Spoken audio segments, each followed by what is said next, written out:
नमस्ते दोस्तों, तो आपका स्वागत है पीकेएस स्टडी इजी में। हमने एसएससी जीडी की प्रैक्टिस सेट की रिवीजन क्लास लेकर आई है, जिसमें हम आप लोगों को प्रैक्टिस सेट का पूरा रिवीजन कराएंगे ओनली 10 मिनट में, और आप लोगों को हैंड रिटन नोट पीडीएफ भी मिलेगी। तो बने रहेगा वीडियो के अंत तक। चलिए रिवीजन करते हैं, और बाद में आप लोगों को बताऊंगा कि पीडीएफ कहाँ मिलेगी। तो चलिए देखते हैं। ये आप लोगों को जो है पीडीएफ आप लोगों को टेलीग्राम लिंक में मिलेगी हैंड रिटन नोट की, ठीक है। इसमें आप लोगों का पूरा रिवीजन कराया जाएगा। चलिए प्रैक्टिस सेट 1 का रिवीजन करते हैं। वैसे ही हम बहुत लेट हो चुके हैं। देखिए, केरल राज्य का नृत्य कौन सा है? कथकली है केरल राज्य का नृत्य। इसे आकाश तत्व का प्रतीक भी कहा जाता है। और इस कला के 5 रूप होते हैं: लिटरेचर, पेंटिंग, डांस और म्यूजिक और एक्टिंग। ये सभी कला के 5 रूप है। कुचिपुड़ी कहाँ का है? तो कुचिपुड़ी आंध्र प्रदेश का है। ओडिसी कहाँ का है? तो ओडिसी है उड़ीसा का, ठीक है। अब शास्त्रीय नृत्य जो है, शास्त्रीय नृत्य को नाट्य शास्त्र में वर्णित किया गया है, और नाट्य शास्त्र को लिखने वाले भरत मुनि जी हैं, ठीक है। पहला शास्त्रीय नृत्य कौन सा है? तो पहला शास्त्रीय नृत्य है भारतनाट्यम, जो कि 2000 वर्ष पुराना है। ये तमिलनाडु से संबंधित है, और ये सबसे पुराना शास्त्रीय नृत्य है। दूसरा शास्त्रीय नृत्य है कथकली और मोहिनीअट्टम। ये दोनों केरल से संबंधित है। तीसरा अपना शास्त्रीय नृत्य है कथक, जो कि यूपी से संबंधित है, नॉर्थ इंडिया का ये डांस है। मणिपुरी जो है मणिपुर से संबंधित है। उड़ीसा जो है उड़ीसी का है, उड़ीसी जो है उड़ीसा का है। सत्रिया डांस जो है असम का है, सत्रिया डांस असम का है। और कुचिपुड़ी जो है आंध्र प्रदेश का है। सत्रिया डांस लगभग 500 वर्ष पुराना, मतलब कि सबसे नया सत्रिया डांस है, और ये आर्यनाट के प्रदर्शन का है। और अर्धशास्त्रीय नृत्य कौन सा है? छऊ जो है अर्धशास्त्रीय नृत्य। छऊ 3 प्रकार के होते हैं, ये 3 राज्यों में मनाए जाते हैं। पहला छऊ होता है मयूरभंज छऊ, जो कि उड़ीसा में मनाया जाता है। दूसरा छऊ होता है सरायकेला छऊ, जो कि झारखंड में मनाया जाता है। और तीसरा पुरुलिया छऊ होता है, जो कि पश्चिम बंगाल में मनाया जाता है। अब चलते हैं आगे। सेकेंड क्वेश्चन था कि लिम किस राज्य का लोक नृत्य है? तो लिम जो है नागालैंड का लोक नृत्य है। और नागालैंड के अन्य लोक नृत्य की बात करें तो चोंग, रोंगिया, मोड़से, बांस, जेलियांग और सदल के नाई, ये सभी जो है नागालैंड के अन्य नृत्य हैं। मिजोरम की बात करें तो मिजोरम की खुल्लम, चेलम और खानटम, ये सभी टम जितने भी शब्द आते हैं, ये सभी किससे संबंधित होते हैं? मिजोरम से। उड़ीसा का है गोटीपुआ और पोका। और अरुणाचल प्रदेश का है वांचो और पासी। बिहार का है जाट, जाटिन, विदोसिया। छत्तीसगढ़ का है पाडवानी और सुवा। ये सभी कहाँ के हैं? लोक नृत्य हैं, ठीक है। ये छत्तीसगढ़ के पाडवानी और सुवा है। गोवा का रणमाले और मांडो। गुजरात का है हल्ली साका और टिप्पाणी, ठीक है। और अगर कर्नाटक की बात करें तो कर्नाटक का है लांबी और वीरगासे। कहाँ का है? कर्नाटक का क्या है? लंबी और वीरगासे, लांबी वीरगासे। कौन सा भारतीय संगीत का सर्वोच्च नागरिक सम्मान भारत रत्न प्राप्त करने वाली है? तो ये है MS सुब्बलक्ष्मी जी, जिन्हें 1998 में मिला था। इन्हें पद्म विभूषण 1975 में मिला था। रमन मैग्सेसे अवार्ड 1974 में मिला था। इन्होंने UN में प्रदर्शन किया था 1966 में। सर्वोच्च नागरिक अवार्ड में सबसे पहला होता है भारत रत्न, BR, जिसे इंग्लिश में मतलब लिख सकते हैं।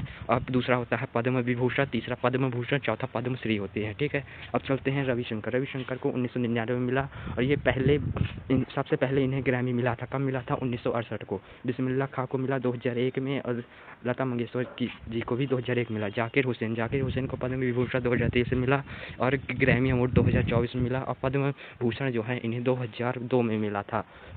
इंडिया में हॉकी पुरानी प्रतियोगिता कौन सी है? तो ये है बेटन कप 1895 की। हॉकी मैच कितने मिनट का होता है? 60 मिनट का होता है। 15-15 मिनट के 4 होते हैं, जिनमें 2-2 मिनट का जो है हमको रेस्ट मिलता है, और बीच में 15 मिनट का ब्रेक मिलता है हमें। पहली राष्ट्रीय हॉकी चैंपियनशिप 1998 में आयोजित की गई थी। हॉकी का सबसे पुराना क्लब कौन सा है? 1885 का कोलकाता का, ठीक है। हॉकी वर्ल्ड कप की शुरुआत 1971 में हुई बार्सिलोना में, और फिर हुए 1973 में, और फिर 1975 में भारत जीता था। हारा कौन था? पाकिस्तान हारा था। और कैप्टन कौन थे? अजीत सिंह पाल इनके कैप्टन थे। इंडिया में हॉकी गोल्ड 8 बार जीते गए। कब जीते गए? तो पहला 1928 में जीता गया था। दूसरा 1932 में जीता गया था। तीसरा 1936 में, 1948 में, 1952 में, 1956 में, 1960 में। 1960 में जो है नहीं जीता गया था। 1974 में जीता गया, 1980 में जीता गया, और 1980 का अपना लास्ट था, जो कि कहाँ जीता गया? मास्को में जीता गया था। कहाँ? मास्को में। अब चलते हैं आगे। कबड्डी की शैली को मान्यता प्राप्त है। कौन सी शैली? संजीवनी शैली को, ठीक है। कबड्डी की 4 शैली होती है। पहली संजीवनी, अमर, हेटुट और गामिनी, ठीक है। और इसमें कबड्डी में 7 खिलाड़ी होते हैं, 5 एक्स्ट्रा होते हैं, ठीक है। प्रो कबड्डी लीग 2014 से शुरू हुई है। इसमें रेड टाइम 30 सेकंड का होता है। इंडिया इसका अंतर्राष्ट्रीय हेडक्वार्टर कहाँ है कबड्डी का, तो जयपुर में है। 2004 में था और 2004 में बना था, ठीक है। और महिला के लिए कितना इसमें टाइम दिया जाता है, 15-15 मिनट के 2 होते हैं और बीच में 5 मिनट का ब्रेक मिलता है। और पुरुषों के लिए 20-20 मिनट के होते हैं और इसमें 5 मिनट का इनमें ब्रेक मिलता है, ठीक है। पुरुष में मैदान कितना होता है, तो पुरुषों में मैदान 30x10 मीटर होता है और महिलाओं के लिए 12x8 मीटर होता है, ठीक है। 8x12 मीटर होता है। इसको आप डिटेल से समझ लीजिए। देखो, ये मैदान होता है, ये जो लाइन होती है ये होती है मिड लाइन होती है, मिड लाइन कहलाती है, ठीक है। और जो ये वाली लाइन होती है ये क्या कहलाती है, तो ब्रोक लाइन कहलाती है, ठीक है। और ये बोनस लाइन होती है, बोनस लाइन, ठीक है। और इनके बीच की दूरी 3.75 होती है और इसके बीच की दूरी जो होती है 1.75। और ये अपनी लास्ट लाइन जो कि एंड लाइन कहलाती है। कौन सी लाइन, एंड लाइन कहलाती है। अब चलते हैं आगे। 6वां क्वेश्चन है, किस खिलाड़ी की आत्मकथा ऑन डिस्प्यूट ट्रूथ का श्रेय दिया जाता है, तो ये माइक टायसन को, ठीक है। अन्य पुस्तकों की बात करें तो फेस्टर देन लाइटनिंग किसकी है, हुसैन बोल्ट की है। और मोमेंटम किसकी है, तो रोनाल्डो की है। और अनस्टॉपेबल कौन सी है, अनस्टॉपेबल है मरिया शारापोवा की, ठीक है। गेम्स टू विन किसकी है, तो नोवाका जोकोविच की है। अब चलते हैं आगे। देखिए, अब both feel on the ground किसकी है, तो डेविड वेकहस की है। और गेम चेंजर किसकी है, तो शाहिद अफरीदी की है। और प्लेइंग इट माई वाई, तो ये सचिन की है। और बिलीव किसकी है, तो सुरेश रैना की है, ठीक है। बिलीव किसकी, सुरेश रैना की। अब चलते हैं आगे। केरल में मकर संक्रांति को क्या कहते हैं, तो मकर विलक्कू कहते हैं। और ये कहाँ, सबरीमाला के मंदिर में मनाया जाता है। और सबरीमाला के मंदिर में किस भगवान की पूजा होती है, भगवान अयप्पन की पूजा होती है, ठीक है। माघ बिहू के नाम से कहाँ जाने जाता है, तो असम में। लोहड़ी के नाम से पंजाब में। उत्तरायण के नाम से गुजरात में जाने जाता है। और यहीं पतंग उत्सव इंटरनेशनल पतंग उत्सव मनाया जाता है। एलू विरोधू कर्नाटक में मनाया जाता है। पोंगल जो है तमिलनाडु में मनाया जाता है। ये 4 दिनों का होता है। पहला था भोंगी पोंगल जिसमें इंद्रदेव की पूजा होती है। दूसरा होता है सूर्य पोंगल जिसमें सूर्यदेव की पूजा होती है। तीसरा होता है मट्टू पोंगल जो कि जिसमें बैल की पूजा होती है। और चौथा क्या होता है, चौथा होता है कनुम पोंगल जिसमें कन्या की पूजा होती है। अब चलते हैं आगे। अब देखो, माघी संक्रांति जो कि है बिहार में मनाई जाती है। और पेडुंगा जो है आंध्र प्रदेश में मनाया जाता है। पाना संक्रांति जो है उड़ीसा में मनाई जाती है, ठीक है। माघ साजी हिमाचल प्रदेश में मनाते हैं। प्रस्तावना में कौन सा शब्द नहीं है, तो साम्यवादी शब्द जो है प्रस्तावना में नहीं है। प्रस्तावना को हमने यूएसए से लिया है और इसकी भाषा जो है ऑस्ट्रेलिया से ली है, ठीक है। और प्रस्तावना का मसौदा किसने बनाया था, पंडित जवाहरलाल नेहरू ने बनाया था। स्वतंत्रता, कितने प्रकार की स्वतंत्रता है, तो 5 प्रकार की। विचार की, अभिव्यक्ति की, विश्वास की, धर्म की, उपासना की। और न्याय कितने प्रकार के हैं, 3 प्रकार के, सामाजिक, आर्थिक और राजनैतिक। समता कितने प्रकार की, 2 प्रकार की समता, प्रतिष्ठा और अवसर की समता, ठीक है। और जो है पंथ निरपेक्ष और अखंडता शब्द को कब जोड़ा गया था, तो ये जोड़ा गया था 42वें संविधान संशोधन 1976 से जोड़ा गया था। अब चलते हैं आगे।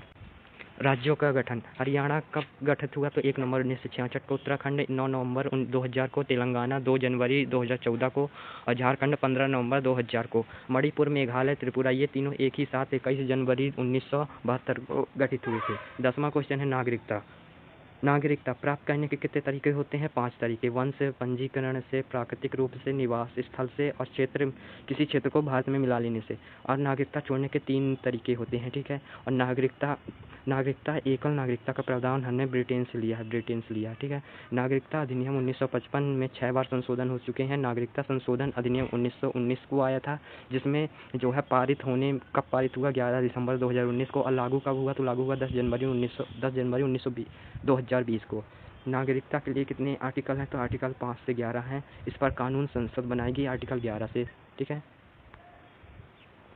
आदिवासियों को भारत में आक्रमण का कारण क्या था, तो अरब वासियों के लिए आक्रमण का कारण क्या था, तो दौलत को लूटना, मतलब धन को लूटना और इस्लाम का प्रचार प्रसार करना, ठीक है।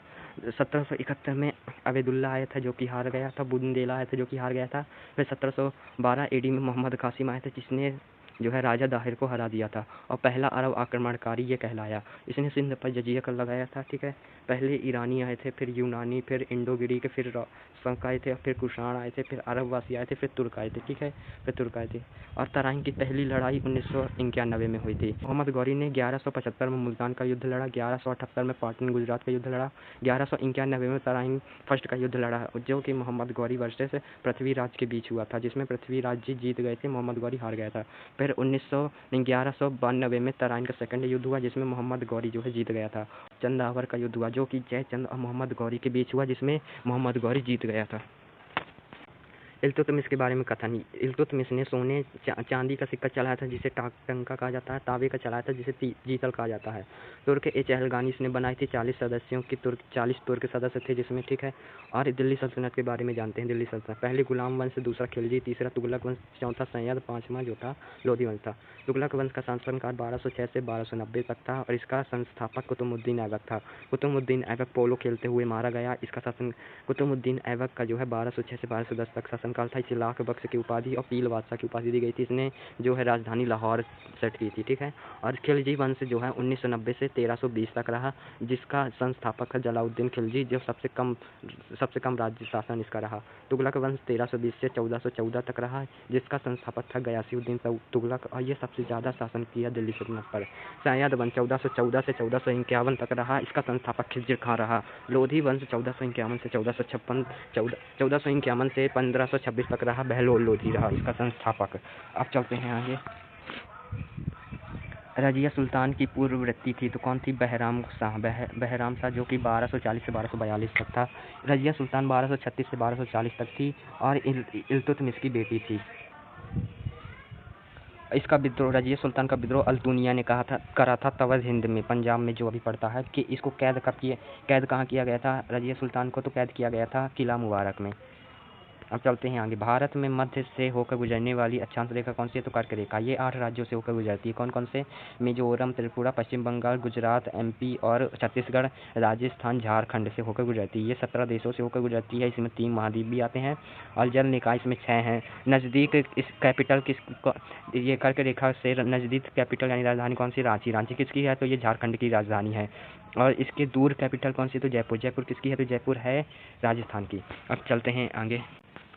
180 देशांतर को क्या कहते हैं? तो अंतर्राष्ट्रीय तिथि रेखा कहते हैं। ये भारत मानक रेखा है। ये 15 राज्यों से होकर गुजरती है। यूपी, MP, छत्तीसगढ़ और आंध्र प्रदेश, उड़ीसा, ठीक है।